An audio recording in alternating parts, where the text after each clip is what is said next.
Kaya guys, sa pag-abroad, swertihan lang talaga. Kung nakahanap ka ng mabait na amo, swerte mo. Pero kung maarte, number one, pag napaka maarte yung nahanap mong amo, ay naku guys, delikado ka na nun.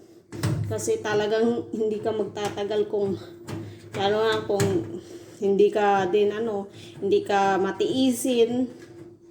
Parang bang nahihila yung buong espiritu, spiritual mo sa kaartihan. Pag sobrang maarte kasi, minsan hindi na maganda. Kahit na masipag kang tao, pag super maarte yung amo mo, wala din, parang useless lahat ng pinaghirapan mo. Kasi, minsan pag super maarte yung amo, kahit malinis na, ay naku, ipapauli niya ulit. Yun yung nakakainis sa lahat. Yung malinis na nga, halos wala ka nang makitang alikabok. Gusto niya, yung malinis na malinis ba? Ay, nag-stuck yung ko.